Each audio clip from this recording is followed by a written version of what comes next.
ಜೈ ಭಾರತ್ ವಂದೇ ಮಾತರಂ. ಪಾಕಿಸ್ತಾನದಲ್ಲಿ ಭಯೋತ್ಪಾದಕರ ಸರಣಿ ಹತ್ಯೆ ನಡೆಯುತ್ತಿದೆ.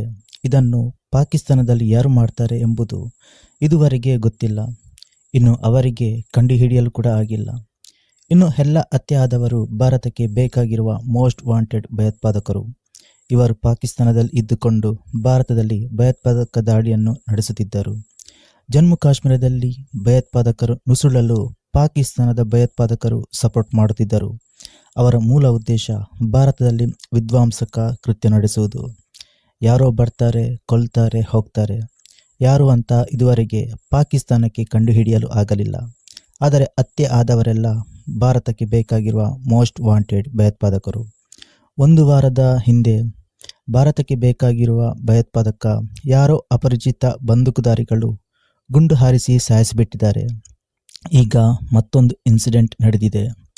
ಜೈಷ್ ಎ ಮೊಹಮ್ಮದ್ ಭಯೋತ್ಪಾದಕ ಸಂಘಟನೆಯ ಮುಖಂಡ ಮಸೂದ್ ಅಜರ್ನ ಹಿರಿಯ ಸಹೋದರ ಮೊಹಮ್ಮದ್ ತಾಹಿರ್ ಅನ್ವರ್ ಪಾಕಿಸ್ತಾನದಲ್ಲಿ ಸಾವನ್ನಪ್ಪಿದ್ದಾನೆ. ಅವನ ಸಾವು ಇನ್ನೂ ನಿಗೂಢವಾಗಿಯೇ ಉಳಿದಿದೆ. ಉಳಿದವರು ವಿಚಾರದಲ್ಲಿ ಓಪನ್ ಆಗಿ ಸಾಯಿಸಿಬಿಟ್ಟಿದ್ದಾರೆ. ಆದರೆ ಇವನ ವಿಚಾರದಲ್ಲಿ ಹೇಗೆ ಕೊಂದಿದ್ದಾರೆ ಎಂಬುದು ರಹಸ್ಯವಾಗಿಯೇ ಉಳಿದಿದೆ. ಈ ಭಯೋತ್ಪಾದಕನ ಹತ್ಯೆಯನ್ನು ಕೂಡ ಅಪರಿಚಿತ ವ್ಯಕ್ತಿಗಳ ಕೈವಾಡ ಇದೆ ಅಂತ ಹೇಳಲಾಗುತ್ತಿದೆ. ಈ ಜೈಷ್ ಎ ಮೊಹಮ್ಮದ್ ಭಯೋತ್ಪಾದಕ ಸಂಘಟನೆಯ ಟಾಪ್ ಕಮಾಂಡರ್ ಆಗಿದ್ದ. ಭಾರತದ ವಿರುದ್ಧ ಭಯೋತ್ಪಾದಕ ಕೃತ್ಯಗಳಲ್ಲಿ ಭಾಗವಹಿಸಿದನು.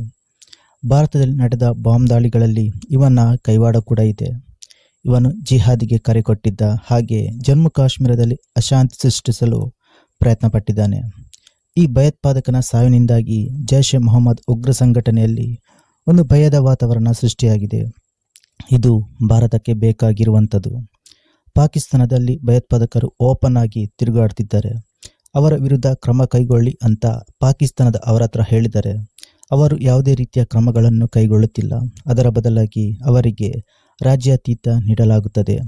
ಆದರೆ ಈಗ ಕಾಲ ಬದಲಾಗಿದೆ. ಶತ್ರುಗಳು ಎಲ್ಲಿ ಅಡಗಿ ಕುಂತರೂ ಬಿಲದಿಂದ ಹೊರತೆಗೆದು ಅವರನ್ನು ಉಡಿಸ್ ಮಾಡುವ ಸಾಮರ್ಥ್ಯ ಭಾರತಕ್ಕೆ ಹೊಂದಿದೆ.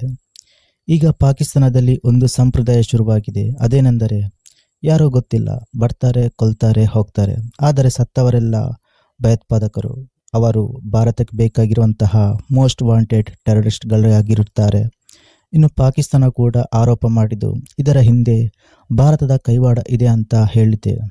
ಪಾಕಿಸ್ತಾನ ಇಲ್ಲಿ ಆಧಾರರಹಿತ ಆರೋಪ ಮಾಡ್ತೈತೆ.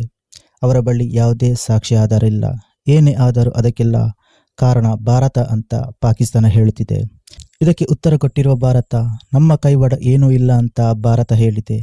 ಪಾಕಿಸ್ತಾನದಲ್ಲಿ ಆಂತರಿಕ ಕಚ್ಚಾಟದಿಂದಾಗಿ ಈ ರೀತಿ ನಡೆಯುತ್ತಿದೆ ಅಂತ ಭಾರತ ಪಾಕಿಸ್ತಾನದ ಆರೋಪಗಳಿಗೆ ತಿರುಗೇಟು ನೀಡಿದೆ.